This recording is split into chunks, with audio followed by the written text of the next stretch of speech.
बुंग्रोबाय दिनै एनडिएनि बिजाथि गसाइगाव एलएसि 1 नाम्बाराव जोंहा सभाराम बसुमतारी बिथाङा जोंनि बिजेपि अफिस मण्डल अफिसाव फैनानै जोंनि कार्यकर्ता अर्थात जोंनि मावथिफोरखौ थुलुंगा होफैदों जाहाथे फैगौ विधानसभा बिसायख'थियाव जोङो बिथांखौ देरहाहोनायनि खामानि मावलांनायाव जाहाथे जोंनि गासैबो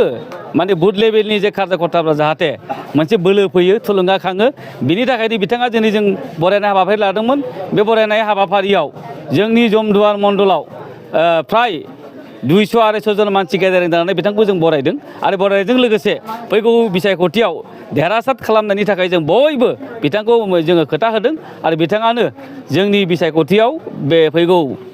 विधानसभा 9 थारिखआव जानो गोनां जे बिसायख'थि बिथाङा देरहासार जानानै जोंनि आसाम गभर्नमेन्टआव एनडिएनि सरकार दानायाव बिथाङाबो बाहागो लाफागोन बेखौ जोङो दिनै रोखा खालामखाबाय। बिथाङा जोंनि एनडिएनि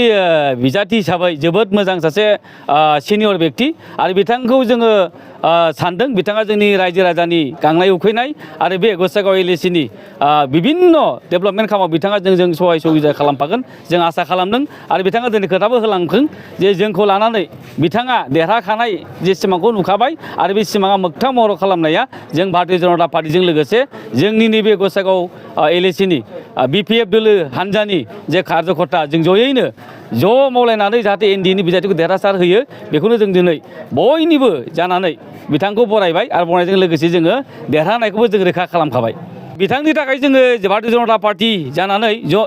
जोंहा बे गसाइगाव एलएसियाव जोंहा 3 मण्डल गोलैयो जोंना सराइबिल जमदुवार आरो जोंना श्रीरामपुर बिथांमोनखौ जोङो होनखाबाय जे बिथांमोनहा गासैबो एनडिएनि केन्डिडेट सभाराम बसुमतारी बिथांनोनो जोङो भटखौ होनांगौ अर्थात नांगाल सुबियाव जों भटखौ होनांगौ अलरेडि जोंनि भारतीय जनता पार्टीनि मानगोनां भटार्सफ्रा बेखौ मिथिजोबखाबाय।